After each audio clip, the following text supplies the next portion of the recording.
can start. Okay, good afternoon to everyone. I'm very happy to introduce a very distinguished speaker today. It's Dr. Ben Calloni, who is a Lockheed Martin Fellow for Software Security. He has really a very extensive experience on many different security areas. So we are really lucky that today is with us to share some of his experience. All righty, thank you, Doctor. By way of further, you can see from the screen that I actually represent the corporation on several international consortia standards bodies, some dealing with system assurance, some with trusted technologies. Used to be heavily involved in real-time embedded systems. This is a research project funded by the Air Force Research Lab and the Department of Defense. I had a co-researcher, Janana Kampara, KDM Analytics, was my subcontractor on this one.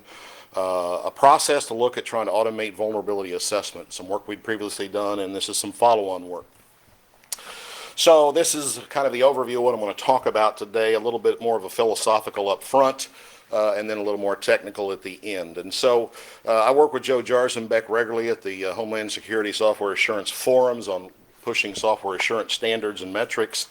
And right now, the biggest problem we have is if we've gone to a global economy, we have stuff coming into DoD and government systems from who knows where and who knows what's in it, and mitigating that supply chain risk as we bring those into particularly sensitive and classified environments is, to say the least, causing us some headaches. And I'm hopefully meeting with some faculty tomorrow that can give us some ideas on what we might be able to do. Truth is an interesting concept, and it's transcultural. A truth is true everywhere for everyone. For example, whether I write 2 + 2 = 4 in English or Roman numerals or Hebrew or Greek, whatever the symbology, the bottom line is this many plus this many equals this many. And that's true everywhere for everyone. However, truth will be unchanging, but our belief about things, systems, can change. For example, for many, many centuries, man believed that the earth was flat until Copernicus and others and certain events occurred and we discovered that the earth is round. But you know what? There's still a whole lot of folks out there in the world still think it's flat. If you don't believe me, Google the phrase Flat Earth Society, and there's some very well-educated, good-intentioned people that still believe, contrary to the truth, that the earth is flat. Beliefs cannot change a fact, no matter how sincerely you hold them. That's a true statement. And truth is not affected by the attitude of one sharing it. Just because I'm arrogant and belligerent and declare something to be true does not make it not true because of my attitude. And contrarily, somebody being very humble saying something is false doesn't make it true because they've got a humility about them. So, truths are absolute. Contrary beliefs and opinions are possible. Contrary truths are not. So, in a way of a rhetorical question, George Washington is the first president of the United States. Well, there are some historians that will say it was really a guy named John Hanson who was elected president of the Continental Congress, but that does not mean he was the first elected president of the United States. But what I'm really focusing on is the only things I can know to be true are the things I've experienced firsthand. Would you agree with that? Everything else I've had to read in some book. I've had to determine something. And then I have to make an assessment if that document has some basis of merit to believe that what it's telling me is true, because I never knew George Washington firsthand. The only evidence I have is all the history books and history writing that tells me that, and because of that that evidence, I then make a determination that I choose to believe that is a true statement. And if you think about most of our life is based on that kind of essential understanding. Assurance is just that sort of same thing.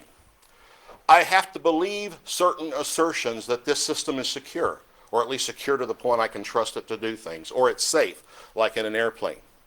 The assurance processes in our work gives us a foundation for that belief system. They provide the reasoning and the evidentiary artifacts that underpin our belief system, that when I sign off and say this system is secure to some level of trust, that it's done so. Is it absolutely true?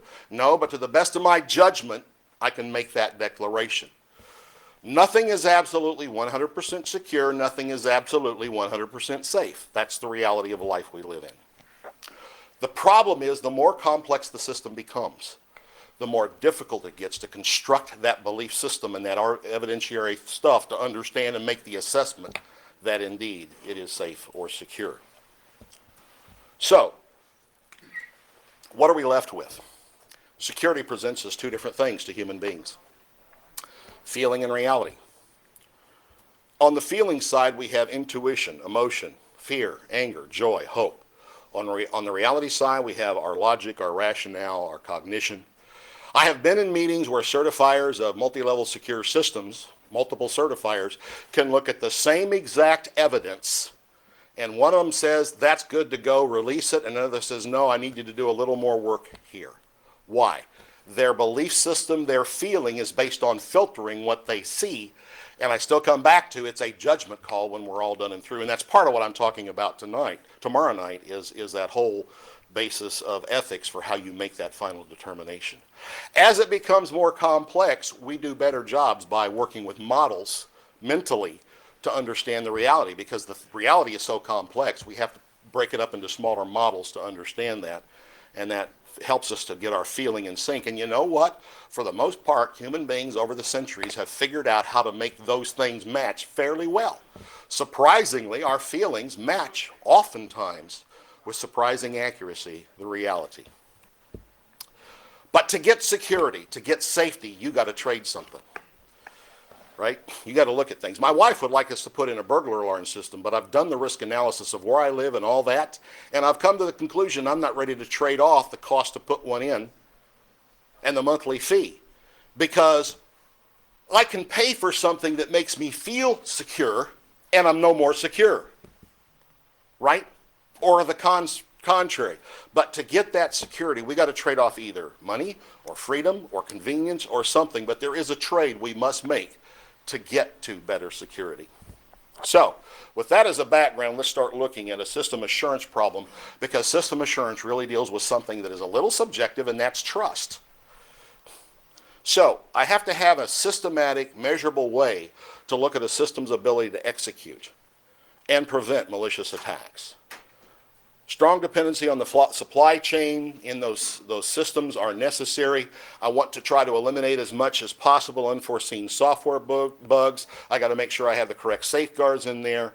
And I need to do this in a cost-effective manner. As an example, I could build a car as safe as an airplane. Are you prepared to spend $250,000 a vehicle to have that? The answer is no. So, we have to be cost effective. Trustworthiness requires us first to understand the threats and what they're going to do. Find the weaknesses that would constitute vulnerabilities, and then make assessments on what we need to do to fix those vulnerabilities. Confidence is really arrived at through an analysis process. We specifically have assurance goals and claims that the weaknesses are identified and mitigated. We perform an assessment to justify that those claims are structured, and then we live with, if you will, the resulting risk of all that. It really boils down to, I make a claim that this thing is secure or safe. What is my evidence to that? And then here are my arguments to connect the two. And again, I can lay those out to 3 different people, and all 3 of them may subjectively say, that looks good, I'm not sure, or no, do some more. That's the subjective part of it, but we can at least get there. And so trustworthiness is, if you will, directly related to the risk and the confidence. The greater confidence I have, the lower risk I have, the more trust I'll put in it. If you swing theta to make it much smaller, I have a whole lot of risk. I can't get a lot of confidence when I have a great deal of risk, and therefore I will have less trust in that system. So, in the threat analysis, what do I start with? Well, what's the CONOPS for the system? How's it going to be employed? Quantify its assets, its safeguards that I'm going to employ. What are the operational threats to the system? What about attack and entry points to that system? All those have to be categorized. I have to think outside the box. I have to think like an attacker to be able to defend against an attacker. And then ultimately, if they break in, what's the injury to the system? That knowledge defines the weaknesses and could constitute the weakest links for the system. In safety security, the two things we always do is we revisit the design, we will always find a weakest link. If that weakest link is unacceptable, you do some re-engineering. Revisit the system again. That weakest link is gone, but guess what pops up? Another weakest link. You do that iterative process till you eventually get to a weak link that you can live with. You can accept the residual risk.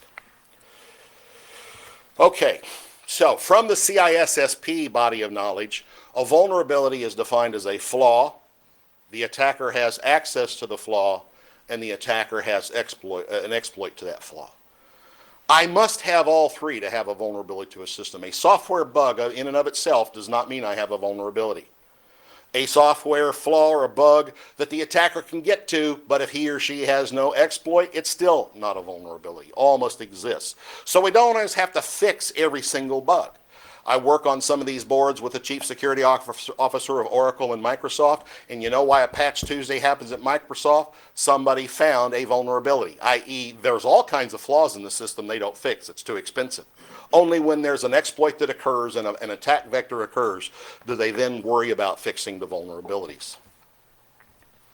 Otherwise, Microsoft would start costing you $2,000, $3,000, $4,000 a license. You would never buy it. Risks. Risks are the probability then that the vulnerability will be used and that they will actually do it. Now that's interesting.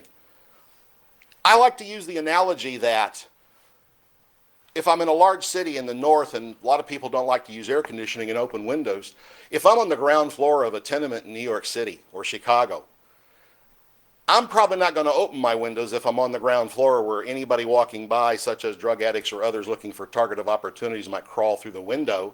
But on the other hand, if I'm on the 40th floor and there's no fire escape near that window and somebody has to deliberately rappel down from the roof to get in, that risk is much less likely, and I may not worry about putting burglar bars in that situation as a risk mitigation.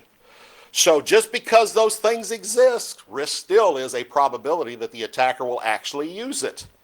Still another thing to consider. And then finally, the exposure. So what if they get in?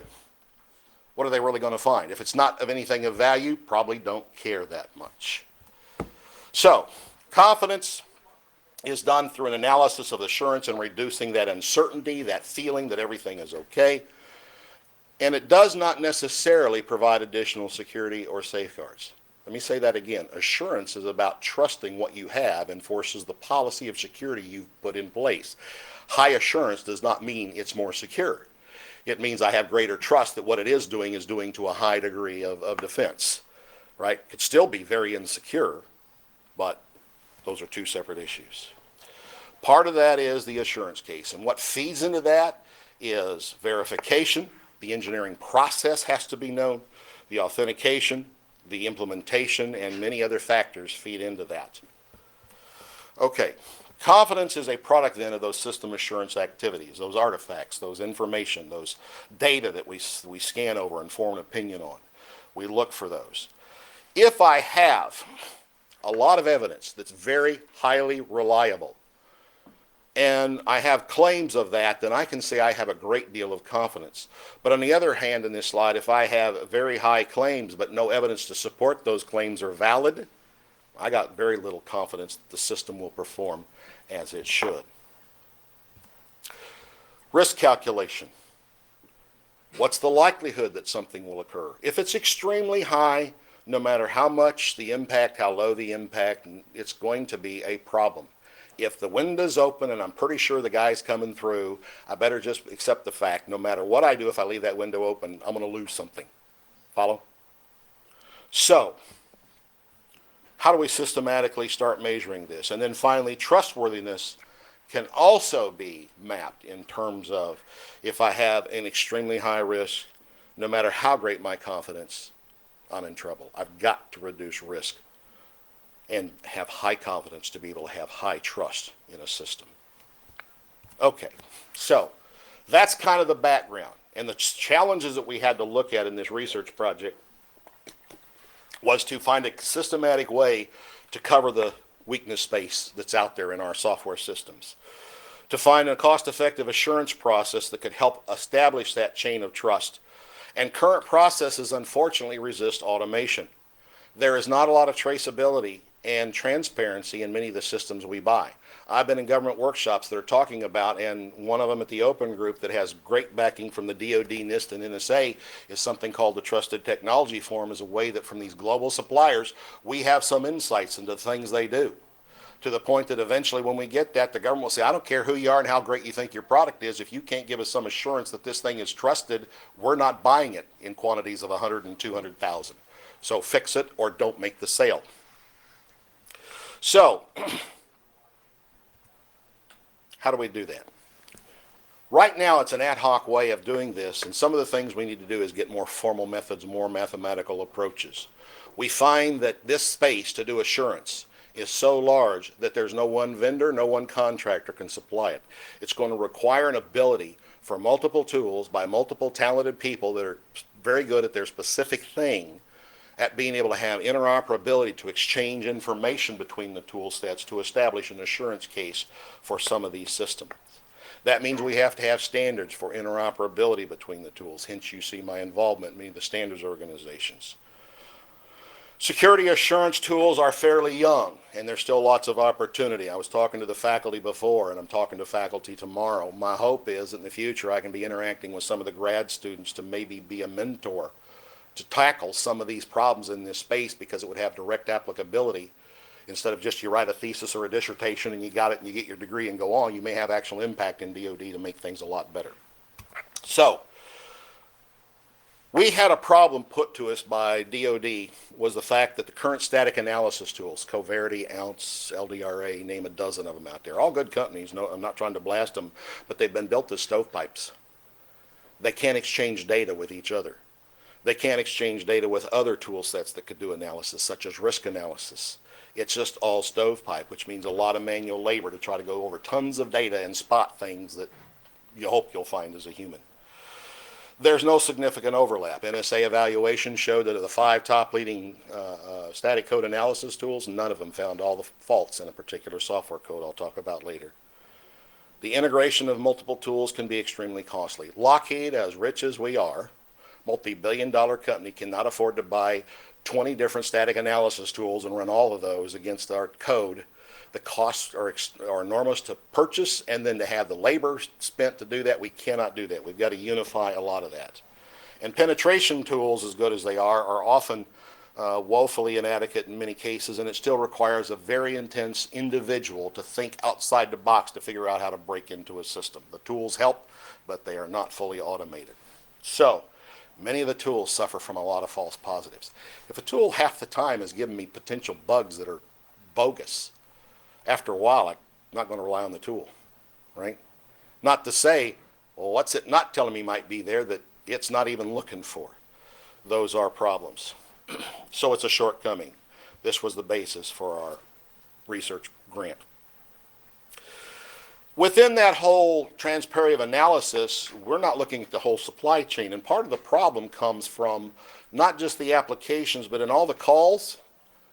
What happens to the vulnerabilities between not only stuff within the app that could be a problem, but it's making system calls, and it's the combination or composition. On their own, nothing, but together they can form a vulnerability problem. All static analysis tools only check the app at the source code level and do nothing about the calls into the system and how secure they may be. So, same thing with the programming languages. Example, I got enough control flows from A to B and the different tasks. I've got to go through the computer components. I've got all additional tasks 1 and 2. I mean, it goes on and on with any general purpose operating system, the terminals, the flow of data, the subroutine calls. I mean, that's a lot of checking and a lot of stuff to do, and right now I know of no tool that can do that to any degree. But is it possible through some standards and some interoperability, individual pieces of, or individual companies or people could fine-tune a piece of that, and we aggregate those things to where eventually we can build up a suite of things that could work. Okay, so as we worked on this over the several years, we came up with a solution that is a piecemeal but a standards-based approach called the Software Assurance Ecosystem, endorsed by both NSA, NIST, and Homeland Security. It works through ISO and OMG standards, which are all open, and started with a handful of particular rules to put together a more formidable, or if you will, formal way of doing these kinds of analysis. The SBVR, KDM, argumentation meta model, software assurance evidentiary model, and metrics meta model. I'm not going to go into those. If you want to go omg.org, you can download the specs and read them yourself, but they're all designed to work together. The interesting thing about SBVR was that it's a semantic way of accuracy instead of sort of a human way of doing things that have, well, what did you really mean? Designed for business rules. We found that actually can be used in this domain very well. This is what the ecosystem looks like. When I do an assurance in a Lockheed Martin, a Boeing, a Raytheon, people and processes are much a part of that. I have to vet the people and know what their clearances are for many of these systems. I have to know the entire process. What's your trusted process? What's your engineering process? What are your language constructs? What are your modeling tools are you using? What about the system itself? What are your configuration items? How are you configuring those particular operating systems and so forth? All that information feeds into that. And right now it's done through Excel, PowerPoint, and Microsoft Word. And the documentation can fill a room, right? There is a better way to automate that. Because eventually I want to get this electronically done, that all this feeds into it, that I can eventually get to a repository of all the pieces of information, then the certifier can start making queries electronically. Well, I want to see about how this worked or how that does. Let me see that policy and the traceability to this particular function in this particular processing unit, and put that together. And that's a large problem. That's why we came to the conclusion this cannot be a one-size-fits-all specification, but a roadmap that allows us over the next 5 to 10 years to allow for commercial industry to do what it does best and meet a need in a way that large companies like Lockheed and IBM can buy a suite of things that work together to give us solutions that will work. Hence the feed into open standards. This is just another view of that. I won't belabor the time with that. So we started with one small piece of this assurance, the fact that all the weaknesses out there now by the static code analysis vendors are all over the place. The work has been funded by Homeland Security, NIST, NSA, MITRE, and DOD, or Office of Secretary of Defense. Much of them were done through small business. Some of them were major contracts like the one I had. We started with, okay, there's all these things called CWEs out there. What's the number one still top 10 security flaw that is implemented today that represents an attack vector? Do you know what it is? Buffer overflow. Do you know how long in this country and around the world we've been talking about buffer overflows? 15 years or more, and it still happens. Something is drastically wrong. The work was funded by the individuals you see here, Mr. Mitch Komaroff, Mr. John Luke. The name of the contract was the Embedded Information Systems Technology Support, and the actual project was VPAD. We were the prime. KD Analytics out of Ottawa, Canada was the sub. Here's the study that triggered this, that got us this contract. This was briefed at that software assurance forum that Mr. Joe Jarzenbeck chairs out of DHS in 2006. NSA InfoSec evaluators thought, let's see what the state of the art is of all these static code analysis tools. They wrote a who's who of every bug you could put into a C, C++ programming package. Buffer overflows. All of the wrong things you should do went into it, and they had a team of it go over it and said this represents a very major set of that. Then they got these SEA tools and ran it against this code to see how well they did. They reported this in 2006. Now, perfection does not exist anywhere in the world, whether you call it heaven, nirvana, or whatever. That top right point of all false negatives and all true positives does not exist, but we can get pretty good if we say that thing in the top quartile there to the right is green. If it can do that, report all true positives or mostly all true positives and very few false negatives, that would be a good tool, hence green. You come down a little bit, okay, it's not quite as good in either of those. That's yellow, we'll color code it. And then anything below that, halfway, that tool is useless to us. That's how they started. They ran all kinds of tests, and this was kind of just the top ones that they reported. I've got the actual report. It's for official use only.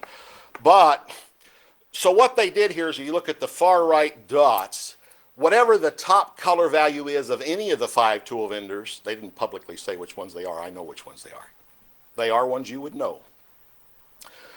you got the top level. So notice the buffer overflow. One tool did it what they call good or green. One tool did a so-so job, yellow, and 3 of them did a very lousy job looking for what? Buffer overflows, which have been out there. These are the top leading STA tools. The white means they didn't even bother to check for this particular thing, such as a command injection, which is also a very lethal thing to allow it to happen. Null pointer dereference. I was teaching these kind of things when I was teaching at Texas Tech University in C program about you got to do something with those null pointers and dereference them properly. One tool doesn't look, 4 of them did a very lousy job of checking for it. This is even more telling. In other words, if you take all 5 tools, 84% of the bugs in there were found by one tool only. When you say, well, what about all the bugs that two tools find? I got up at 5 this morning, I'm sorry. Look how small it gets. 3, 4. In other words, it's a hit or miss as to which one you buy and run. But what's even more startling is think about it. If I bought all 5 tools at Lockheed Martin and ran them against my code bases, 16% of the flaws would never be found. For me to reduce labor costs for your tax dollars in my system, I've got to be able to have a tool that I can rely on, because if it doesn't, I've got to put 2-man code teams to review every line of millions and millions of code to find them, because I can't trust the tools to do it. This is a huge cost savings. They repeated the study in 2008 with the same results. NIST repeated a study in 2009 with the same results. The static code vendors were there at these conference meetings and nothing improved. Hence our research. So, we had actually formalized 18 of the CWEs early, in an earlier phase of the project, 3 years ago. And we put them through an SBVR formalization, which I'll describe shortly. We did 18 CWEs. We demonstrated parameterized depth and breadth. We eventually figured out, a lot of these things are similar. I mean, think about it. An out-of-array index, or an index out of array on an array, a buffer and a heap overflow are all things of memory mismatch. I mean, they may have their own names, but they're similar kinds of memory handling errors. So we said, maybe there's something here called a patterning, software fault pattern, that could be unified to use it and parameterize that to look for these flaws instead of this kind of hodgepodge of flat 1,000 flaws. Brings, if you will, order to chaos. We actually created a test generator that we could generate test cases out of C++ or Java. The original one we were able to generate automatically out of the formalized statements of the common weaknesses. 413 cases. We just finished the contract, and matter of fact, it ends in 2 more days, and I got my final report in. We're actually now generating 3.5 million test cases for the flaws. Because think about it, there are lots of ways to do a bug. Out of a formalized definition, you then can systematically generate every possible way to do a buffer overflow, use that as a pattern match then against your code, and come to a better understanding of it, and of finding it. So, what is an SBVR? Well, this is the CWE 78, a command injection. Plain English. These are reported by people that find them to MITRE for this purpose. You can go to the CWE, Google it. You can find all these things in their definitions. And this is what it is, and I won't read it, but it's plain English. The original description is what it is, and the number is there as well. But to do automation, you have to have a consistent vocabulary. I was joking with a class I was teaching at Lockheed yesterday when I went out and found a machine dispenser where I was teaching in one of the buildings, and they had Earl Grey tea. I was thinking, all of a sudden I flashed back to Jean-Luc Picard. Remember he'd say the computer, tea, Earl Grey, hot. Well, what does hot mean? Right? We're very subjective in our language, and to do automation, you have to have something much more consistent and formalized to automate any process. You've got to identify terms and facts and rationale and structure. Those definitions in our English language don't work real well to do automation. Think about any language you program in. There's something called a syntax. You violate the syntax, the compiler doesn't know what you're trying to tell it to do. Agreed? Same thing here. So when you start going through this formalization contractually, what do you look at? Well, you start looking at these terms. Well, we have something called the software system, an attacker, a privilege, a command input, so forth. Start identifying these in a more formal way. What are facts? Well, an attacker has privilege. An executing process has privilege. Defining this like you would in a syntactical tree to put full definitions to the, and then finally, okay, what's the rationalization? What accepts input? An attacker, who else can provide input, and so forth. And you finally then come up where that CWE 78 gets rewritten into a very formalized definition. Everything underlined, if you think of like a Bacchus-Naur tree on a syntax tree, eventually has to get to a leaf node where every one of those terms is clearly defined. Once I have that, then I can systematically go through that definition and start generating vectors for testing. Until I do that, not going to happen. We originally posed doing this, and there were 632 CWEs that we could formalize at a cost of $25,000 per. That's a lot of money just to get to the formalizations, much less build a test code generator and a vulnerability analysis machine and all that. So our customers said, look, why don't we start looking at these things in a more logical way? What if we go with, instead of CWEs, we start with the idea, like I said earlier, a generalized software fault pattern to look at families of similar things and then figure out how to parameterize that way with fully discernible code artifacts, invariants, and so forth. So in phase one, we looked at those, and in phase two, we looked at the parameterization. This is some of the CWEs, by their number, that deal with constraint operations within the bounds of a memory location. 3 of those jump out all right well. Buffer overflow, unchecked array index, like I mentioned earlier, and stack overflow, or heap overflow. Those are all very similar things. But all the things on this page are memory mismanagement. So we looked at what does that mean? How could we parameterize that? And so we came up with this concept that the CWEs could become SFPs in classes. We could formalize those if we could subset them on a much more inexpensive basis, because we would reduce it from 632 to something far less than that. And then put together the patterns and parameters. Okay, it's a memory mismanagement. What are the unique things that make it a heap overflow versus a buffer versus an index? And parameterize those definitions to start doing the generation. So, for example, this is SFP number 8, a buffer overflow. I won't go through it now. The slides will be available later for you, but basically this is kind of what we were looking at in terms of getting to that kind of a definition. How did we do this? We started with the CWE.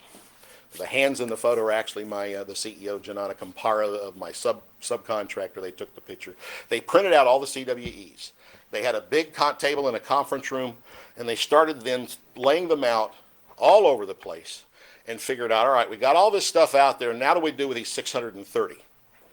Well, they started then looking at this and said, well, these things start to look similar, such as authenticate and actor, and we'll group those together because they're similar types of things. What about some of these things like buffer and heap and all that?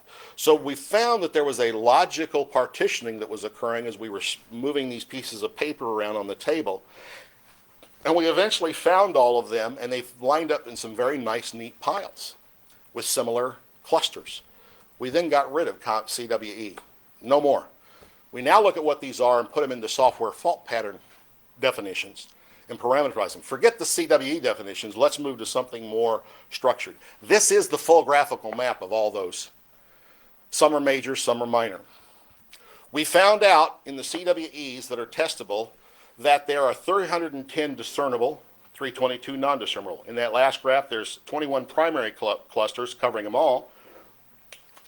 And we found out that there were 36 unique fault patterns.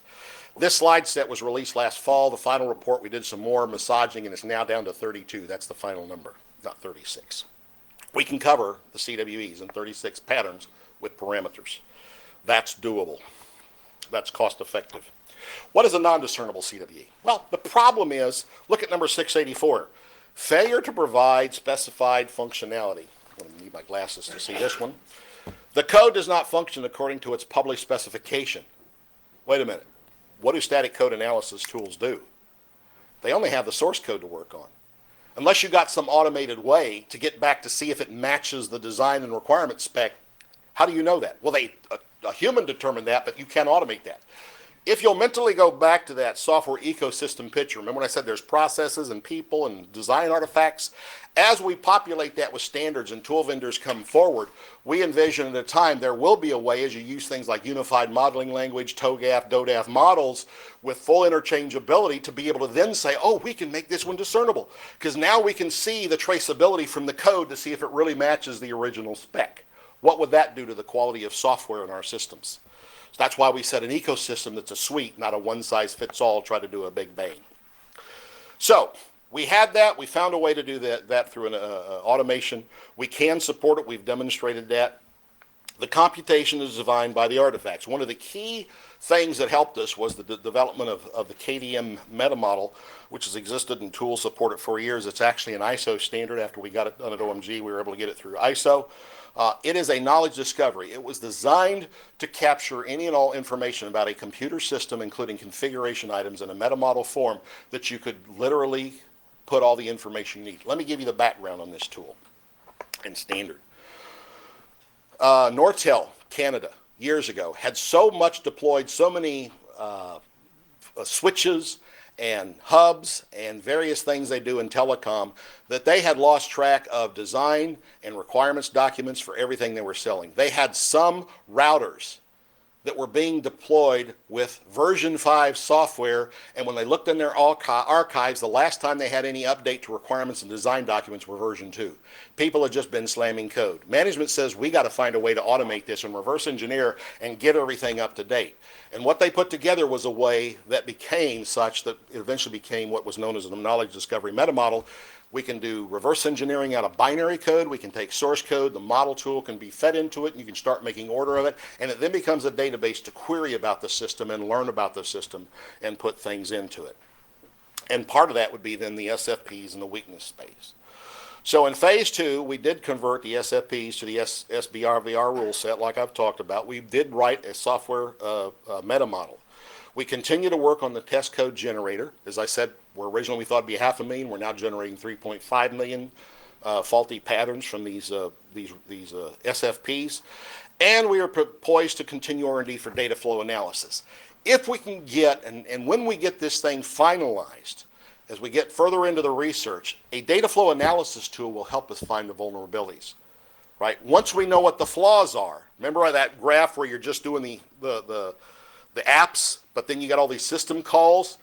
A data flow analysis engine lets you start with that and then start poking through the whole structure to look for the vulnerabilities, right, to see if they really exist. Because just finding the flaws, like I said, is not sufficient, because it's a flaw plus access to the flaw plus an exploit. Vulnerability requires doing all those, and that requires a data flow analysis, but until you know how to categorize the flaws properly, there's no way to do the other two and look for that. So that's to be discovered, that's to be determined yet. So we came up with, the customer originally wanted a tool for the U.S. government to test all this software that they buy from all over the world before they put it into their systems, a government-only tool. So we came up with the idea, we said the SFP meta model. We said, wait a minute, let's go to the OMG and make this a meta model. Let's not do this as a DoD-only thing, right? This is a problem for all of enterprise America and everywhere else. Bad software is killing a lot of folks. The losses in identity theft are in the trillions of dollars worldwide every year. Those kind of things would be useful outside of just the DoD, so everybody could benefit. But that was their thing. So we said, look, once we standardize these meta models in the SFP format through an open consortia, we can then generate the standardized code snippets in Java, C, C++, Ada if you want to, or any other language that may come along, because it's done in a semantic vocabulary, not a specific language construct, and you just generate the code from the formalized definitions, right? Oops, hit the wrong key. There we go. That would then feed into the U.S. government product acquisition to run against it.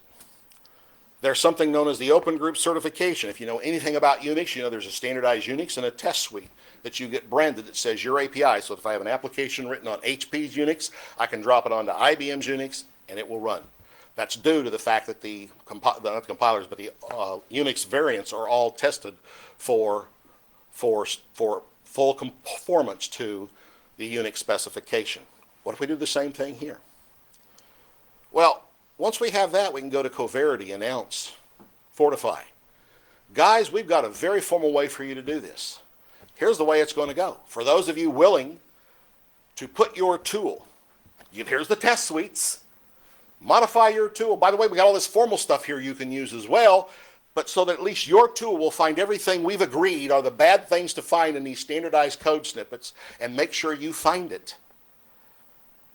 And if you do that, like with the Unix testing, you get to put the brand, the good housekeeping seal of approval, so to speak. Now, that we should not have to distinguish buying a tool because it does a better job than somebody else when it comes to flaws. It should be ease of use, the graphical user interface, cost price break, those kinds of things should be how the discriminator. Not the fact I find a buffer overflow and you don't. That is not good business.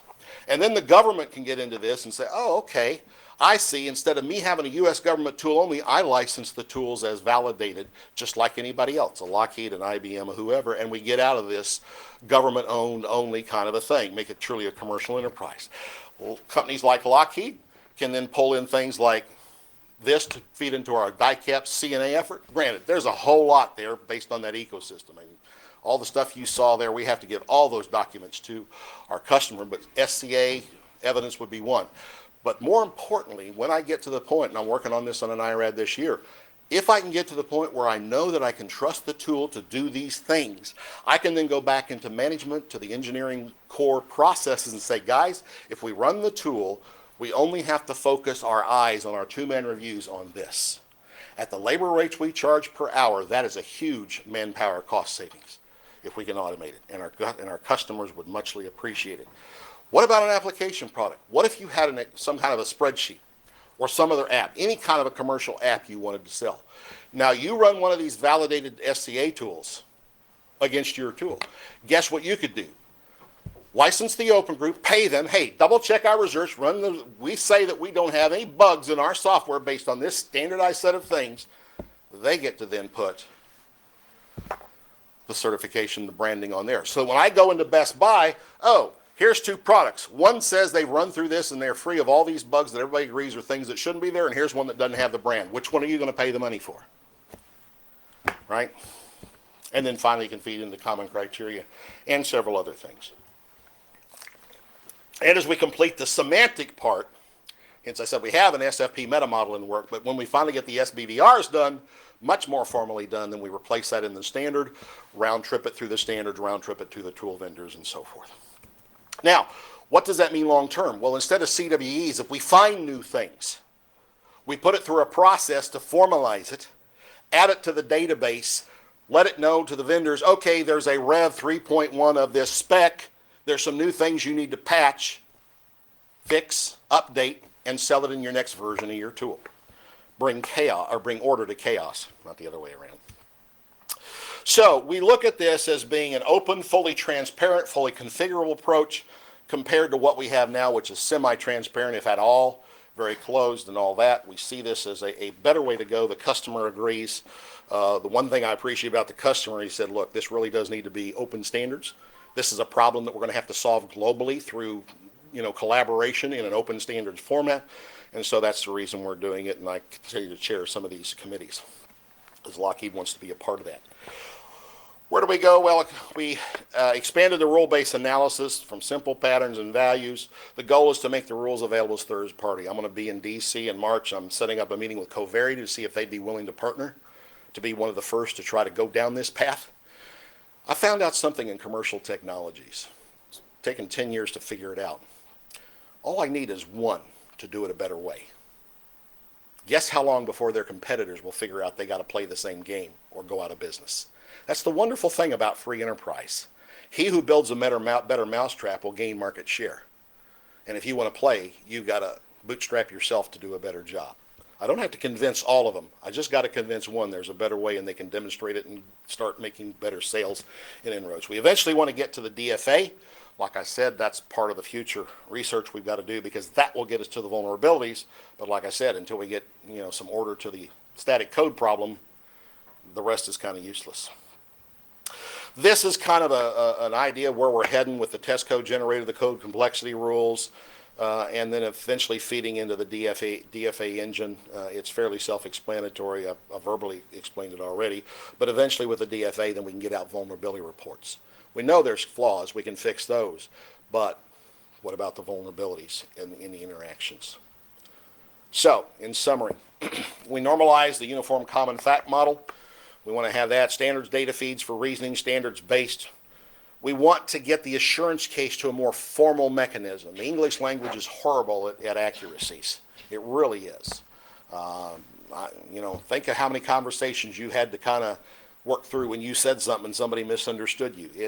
Our language is wonderful, but it also, unnatural, is extremely tough to sometimes communicate in, and our computer systems need to be able to do substantive reasoning. SBVR helps us with that. What we're also looking for is full traceability. I've actually done some experiments where I can reverse engineer binary code and feed it through these things and do testing. Because sometimes that's all I get. All I need is a license and approval from the vendor that I'm allowed to do this when I want to check their software. If they say no, then what are you trying to hide? Maybe I don't want to go through with a sale, right? Or better yet, run it yourself, give me the results, and get an independent third party to verify you've done it. Architecture, concept, model, the arguments, policy, and ultimately it traces to the policy. The key value is an end-to-end traceability. That is really what safety and security is about. You strip all the other stuff away. I've got to be able to show that from this requirement, all the way down through all the design, the implementation, the test, all that every line of code in there is there to meet either a safety critical or a security relevant requirement. If I can prove that traceability, I'll get certified to run every time with my DoD customer. I couldn't help but do this, and I've done this before for SPAF. I've known SPAF for years. But I've always found this interesting because when he and I have had discussions before, when I've spoken at the CERIAS conference a few years ago and on a couple of occasions since, he and I are in violent agreement because this is really what the problem is. We don't have a network security problem. We have an application. We have an endpoint solution. The networks themselves are usually fairly secure. It's all the stuff going on at the endpoints where all the stuff shows up. On the individual computing nodes, particular applications, it really is that, and until we start tackling that problem, we're not going to get any better at this. So that's my contact information. I've got about 4 minutes left for questioning. Okay, so if there are no questions, I'll ask a question. Okay. First of all, thank you for this very welcome. nice talk. You're welcome. So I have a question. Yes. So in slide 47, you really show this picture where you have the tools which are certified because they will be able to find all those vulnerabilities. But at the end, those tools will be kind of huge piece of software. Don't we have a supply chain problem for the tools themselves? We do. And what if the tool may have a malicious code inside? No, when you test, it works perfectly. Then when you deploy on the field, that is true. And one of the ways that could be handled, for me to build a multi-level secure system from the ground up is extremely expensive. I can do it, but it's expensive. Some of these key things, maybe that is the solution. We very specifically put the platinum plate, if you will, put the effort in to make sure that we build it correctly from the ground up. And then say, okay, we've done our proof on this particular tool or these particular tools we trust, and then deploy those for people to use them is an approach. But you're absolutely right. Yeah. I've always thought of it now, the way I think of it is the old Turing problem, right? You do the Turing machine, and you feed the Turing machine into itself. It's the same kind of thing. Because I asked my supplier, so did you run the tool against your own tool? Yeah, exactly. And they said, yes, we did. And we removed everything that we found. But then, how do you trust that them tell you the truth? It is. It's a recursive problem. It really is.